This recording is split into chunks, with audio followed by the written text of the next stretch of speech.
রাধে রাধে বন্ধুরা, good morning. আমি প্রিয়া, আমার চ্যানেল রিয়েল ব্লগার প্রিয়াতে তোমাদের সকলকে জানাই অনেক স্বাগত। তোমরা সবাই কেমন আছো? আশা করি সকলে ভালো আছো। আর আমি এবং আমার পরিবারের সকলেও ভালো আছি। তো বন্ধুরা, আজকে হচ্ছে মঙ্গলবার, আর মঙ্গলবারে একটি নতুন সকালে ও নতুন দিনে তোমাদের সকলকে সাথে নিয়ে আমি ব্লগটা শুরু করলাম। আশা করি তোমরা সকলেই আমার পাশে থাকবে। তো বন্ধুরা, এখন বাজে ঘড়িতে প্রায় সকাল 9টা, আর আমি চলে এসেছি মাছ বাছতে ঘাটে। আর এই যে দেখছি ছাইয়ের পুটলিটা, এটা কিন্তু আমি না মাছ বাছার জন্যই রেখে দিয়ে গিয়েছিলাম। আর এখন যেহেতু দেখো, মানে না গরম না বর্ষা, কি কাল আমি বলতে পারছি না, আমরা সকলেই বুঝতে পারছি না। এখন যেহেতু আষাঢ় মাস, তার মানে ধরে নেওয়া দরকার যে এটা বর্ষাকাল। কিন্তু বর্ষা কোথায়, দেখা তো দিচ্ছেই না। একটু একটু আসছে, জল যেমন ছড়া দেয় সেই রকম ছড়া দিয়ে ঘর চলে যাচ্ছে। তো বর্ষার দেখা আমরা পাচ্ছি না। তো তবুও এটা বর্ষাকাল, কিন্তু বর্ষাকালে হচ্ছে বৃষ্টি কই দেখতেই পাওয়া যাচ্ছে না। আর তবুও ভয় লাগে, মাঝে মধ্যে যদি বর্ষার আর কি যে বৃষ্টিটা হয়, তখন এই ছায়ে ঢুকে যাবে, তখন হচ্ছে মাছ বাছা বলো কিংবা আর কি যে আমরা উনুনে রান্না করি, তো হাঁড়ি করা প্রচুর কালি হয়ে যায়। তো এই ছাই পাঁশগুলো দিয়ে কিন্তু হাঁড়ি করা মেজেও প্রচণ্ড কি বলবো আর আরামদায়ক, খুব তাড়াতাড়ি উঠে যায়। তো বন্ধুরা, মাছটাকে বেছে নিয়ে এসে কলের জলে ভালো করে ধুয়ে নিলাম, নিয়ে আর এই এখন টিফিন কৌটোয় করে হচ্ছে ভাগ করে রেখে দেবো। মাছটা যেহেতু অনেকটাই বড় ছিল সাইজে, তো সেই মাছটা তো আর সবাই মিলে মানে আর কি আমাদের ফ্যামিলির যজন আছে খাওয়া যাবে না। তো এটা 2 দিন, ম্যাক্সিমাম 3 দিন তো হয়েই যাবে। তাই আমি মাছটাকে হচ্ছে টিফিন বক্সে করে রেখে ফ্রিজে রেখে আসলাম।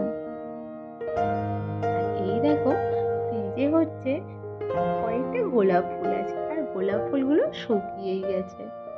আমি হচ্ছে অনেক দিন ধরেই ভাবছি একটু বাড়িতে রোজ ওয়াটার বানাবো, কিন্তু টাইমই পাচ্ছি না। মিঠি দিনে দিনে এত দুষ্টুমি বেড়ে যাচ্ছে যে আমি যখন কোনো কাজ করব, চোখের আড়ালে সব ঠিকঠাক আছে, যখনই সে আমাকে চোখের সামনে দেখতে পাবে, ব্যাস তার আরম্ভ হয়ে গেল কান্নাকাটি। তো বন্ধুরা, মামামে দুধটা নিয়ে চলে এসেছিলাম সকালবেলা, আর এখন হচ্ছে জাল দিয়ে নেবো। তো মামামের দুধটা আমি এখন, যেহেতু মামামের এই সবে 12 মান্থে পা দিয়েছে, তাই আমি ওকে কাউ মিল্কে দিচ্ছি।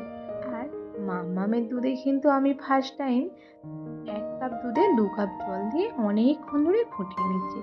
আমি ডক্টর ভিজিট করেছিলাম, আর কি ডক্টরকে হচ্ছে মাম্মামকে দেখিয়েছিলাম, আর ডক্টর অ্যাডভাইস দিয়েছিলেন 1 কাপ কাউ মিল্কের সঙ্গে 1 কাপ জল। আমি কিন্তু প্রথম প্রথম মামামকে খুব পাতলাভাবে দুধটা দিচ্ছি, সেই জন্য ওকে 1 কাপ দুধের সঙ্গে 2 কাপ পরিমাণ জল পাইল করে সেই দুধটা অনেকক্ষণ ধরে ফোটাচ্ছি। প্রায় 1 কাপ দুধ আর 1 কাপ জলের সমান হয়ে গেলে তবেই আমি সেই দুধটা মামামকে দিই। আর আজকে সকালবেলা আমার শ্বশুরমশাই বাবা হচ্ছে অনেক শাক তুলে নিয়ে এসেছে, দেখো। তো এই শাকই হচ্ছে আজকে ভাজা হবে। আর এইখানে হচ্ছে আরও যে বেশি দুধটা আছে সেইটা এই গ্যাসেতে হাঁড়ির মধ্যে জাল দিই। আজকের ভিডিওর টাইটেল দেখে তো তোমরা বুঝতেই পেরে গেছো যে আজকে আমি কোন টপিক নিয়ে তোমাদের সঙ্গে আলোচনা করব। হ্যাঁ বন্ধুরা, দেখো, আমরা মেয়েদের হচ্ছে 2টি পৃথিবী, মানে 2টি জগৎ। এক হচ্ছে আমাদের বিয়ের আগের জগৎ, আর দ্বিতীয় হচ্ছে আমাদের বিয়ের পরের জগৎ। আমরা হচ্ছে মেয়েরা বাবা মার ঘরে জন্মাই, আমাদের পৃথিবীতে অনেক সবাই আছে, বাবা মা ভাই বোন দিদি, এগুলো হচ্ছে আমাদের বিয়ের আগের জগতে, ঠাম্মা দাদু। আর আমাদের মেয়েদের বিয়ের পরের জগতে হচ্ছে স্বামী শ্বশুর শাশুড়ি ননদ দেওর নিয়েই আমাদের জীবন। কিন্তু কি বলো তো বন্ধুরা, পৃথিবীতে আমাদের অনেক সবাই আছে, কিন্তু আর কি একটা মেয়েকে বোঝার মতন, নিজের মতন করে বোঝার মতন করে কে বোঝে? শুধুমাত্র তার স্বামী ছাড়া। মেয়েদের এই পৃথিবীতে স্বামী ছাড়া মনে হয় তোমাকে তোমার মতন করে বোঝায় কেউ নেই। দেখো, বাবা মা, তারা তো আমাদের বাবা মা, তারা তো আমাদের জন্ম দিয়েছেন, তারা তো অবশ্যই আমাদেরকে আমার মতন করে বোঝে। কিন্তু একটা মেয়েকে তো তার লাইফের বেশিরভাগটাই হচ্ছে তার শ্বশুরবাড়িতে কাটাতে হয়। তার স্বামী যদি না তার মুখ চায়, সে আর কি তার স্বামী যদি না তাকে তার মতন করে বোঝে, তখন দেখবে শ্বশুরবাড়ির লোকেরা হচ্ছে তাদের কাছে তুমি মূল্যহীন হয়ে পড়বে। আর রইল ছাড়ো পাড়ার লোকের কথা। পাড়ার লোক তো আছে সবসময় দোষগুণ দেখার জন্য। কিন্তু দেখবে তোমাকে তোমার স্বামী যদি তোমার মতন করে বোঝে, তখন শ্বশুরবাড়ির কোনো লোকও হচ্ছে তোমাকে কোনো কথা বলতে পারে না। আর পাড়ার লোক তারা তো আরোই বলতে পারবে না। দেখবে যখন পাড়ার লোক মুখ খুলে, তোমার বাড়ির লোকে গিয়ে হচ্ছে তাদের কাছে কোনো কথা বলে আসে, আর তখনই তারা মুখ খোলে। না হলে কখনো তোমারা মুখ খুলবেই বা কেন? নিশ্চয়ই তোমার বাড়ির লোকেরাই হচ্ছে তাদের কাছে বলে আসে, আমার বৌমা কাজ করে না, কিছু করে না, হেন তেন, বৌমার নামে যত কথা আছে বলে আসতেই পারে। তখনই পাড়ার লোকেরা কথা বলে। কিন্তু বাড়িতে স্বামী যদি ভালো হয়, স্বামী যদি তোমাকে তোমার মতন করে বোঝে, তখন শ্বশুরবাড়ির লোক হচ্ছে তোমাকে নিয়ে কোনো গসিপ করবে, কথা বলতে তাদের ভয় পাবে। তারা নিজেদের মধ্যেই ভয় পাবে, তো বাইরের লোকের কাছে আর কি বলে আসবে, তাই না বলো বন্ধুরা? আর দেখো আজকে রোদ উঠেছে খুব সুন্দর, আর আমি চলে এসেছি বাড়ির ছাদে জামা কাপড় মেলতে। আর দেখো পুরো ঘেমে স্নান করে গেছি। তারপর চলে আসলাম ঘরটা হচ্ছে ঝাড়ু দিতে। আর এই যে জানালাটা দেখতে পাচ্ছ, এটা হচ্ছে আমাদের ঘরের পিছন দিকের জানালা। আর আমাদের ঘরের পিছন দিকে রয়েছে পিচের রাস্তা।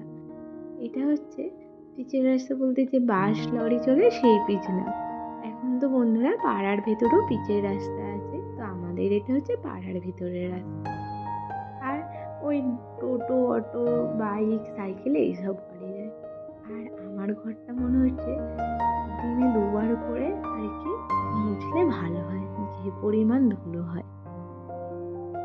তো দেখো আমি হচ্ছে যেন এত ধুলো বার করছি, কয়েকদিন ঝাড় দিইনি, কিন্তু বন্ধুরা রোজের রোজ ঝাড় দিই। আর কি বলো তো, ঘর হচ্ছে যদি টিপটাপ করে সাজানো গোছানো থাকে, দেখবে মনের ভেতরে হচ্ছে একটা পজিটিভিটি হয়।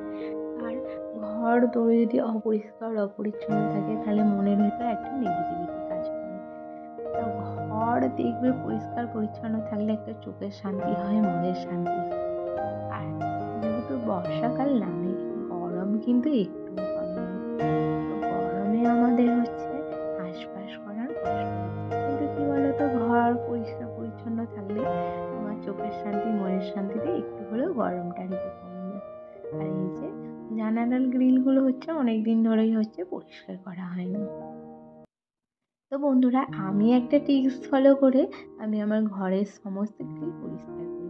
তো তোমাদের আমি পরবর্তী যে কোনো ভিডিওর সঙ্গে শেয়ার করব যে কী মিশিয়ে হচ্ছে গ্রিল জানালা দরজা পরিষ্কার করলে খুব ভালোভাবে সহজেই পরিষ্কার হয়ে যায়।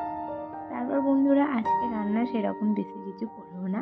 ভাতে দিয়ে দিয়েছি আলু সিদ্ধ, পটল সিদ্ধ, আর এই যে দেখো আখের হচ্ছে মুসুরির ডাল করে নিয়েছি, আর এখানে হচ্ছে ডিম ভাজি, ডিমের ঝাল। কারণ তোমাদের দাদাভাই আজকে হচ্ছে আর কি ও হচ্ছে আজকে একটা ওর নিমন্ত্রণ বাড়ি গিয়েছিল, সেখানেও মাংস খেয়েছিল। তাই জন্য আজকে বলে আমি সাদা সাপটা খাবার খাবো, বেশি কিছু খাবো না। সেই জন্য বন্ধুরা আজকে আর বেশি কিছু রান্না করলাম না। আর এইদিকে দেখো ডিমের ঝালটার জন্য হচ্ছে পেঁয়াজ আদা রসুনকে ভালো করে কষিয়ে নিলাম। আর দেখবে বন্ধুরা যত হচ্ছে মশলাকে লো ফ্লেমে আর কি লো আঁচে হচ্ছে একদম আস্তে করে জোর দিয়ে মশলা কষবে, ততই কিন্তু তরকারি টেস্ট হবে। আর হ্যাঁ, তরকারিতে কিন্তু হচ্ছে তোমরা একটু গরম জল দিয়ে দিলে কিন্তু তরকারির স্বাদ আরও দ্বিগুণ বেড়ে যাবে। আর ডিমের হচ্ছে দেখো এই কালিয়াটা হচ্ছে, এই কালিয়াই তো বলে জানি না ঠিক, গোটা হলে কালিয়া বলে, এটা ডিমের ঝাল। তো দেখে আমার মনে হচ্ছে একদম আমি এক থালা ভাত খেয়ে নেবো। তারপর বন্ধুরা এই যে এখানে আমার সেজ শাশুড়ি মার বাপের বাড়ি থেকে আর কি কাঁঠাল পাঠিয়েছিল, কাকিমা দিয়ে গেছে। তারপর আমি রান্না বান্না সেরে হাঁড়ি হচ্ছে আগেই পুকুরে ডুবিয়ে দিয়ে এসেছিলাম। তারপর ভাত আমাদের হচ্ছে আজারে নেওয়া হয়, তো ভাত ঢেলে নিয়েছিলাম, কয়েকটা ভাত পড়েছিল, তো সেই ভাতগুলো কুড়িয়ে কড়াটাকে বাইরে রেখে এসে উনুন গোড়াটাকে ভালো করে পরিষ্কার করে নিচ্ছে। প্রতিদিন রান্না করার পর আমাদের বাঙালিদের এই উনুন গোড়া যে সঙ্গী হয়ে যায় ভাত করার জন্য, মাছ রান্নার জন্য, তো প্রতিদিনই হচ্ছে ল্যাপা পোছা দিয়ে পরিষ্কার করা হয়। আর কি বলো তো বন্ধুরা, সব জায়গাটা পরিষ্কার পরিচ্ছন্ন থাকলে দেখতেও ভালো লাগে। যাই হোক বন্ধুরা, দেখো আমার উনুন গোড়াটা হচ্ছে ল্যাপা দেওয়া হয়ে গেছে। প্রথম একটু বিয়ের পর আর কি, যখন আমি দেখো বাপের বাড়িতে আমরা কোনো মেয়েকে এইসব কাজ করি, একটু অসুবিধা হতো, কিন্তু এখন সব ঠিক হয়ে গেছে। আর কি বলতো, স্বামী যদি তোমাকে বোঝে, স্বামী যদি তোমাকে কি বলতে চাইছো সেটা যদি সে ফিল করতে পারে, তাহলে আর কি আছে, আমরা মেয়েরা তো যে কোনো কাজই হচ্ছে মুখ বুজে করে নিতে পারি, তাই না? আমাদের স্বামীর মুখের দিকে চাই, অবশ্যই তাকেও তার স্ত্রীর মুখের কথা দেখতে হবে আর কি। তো বন্ধুরা, আজকে ব্লগ এখানেই শেষ করলাম। কেমন হয়েছে কিন্তু জানিয়ে তো, টাটা।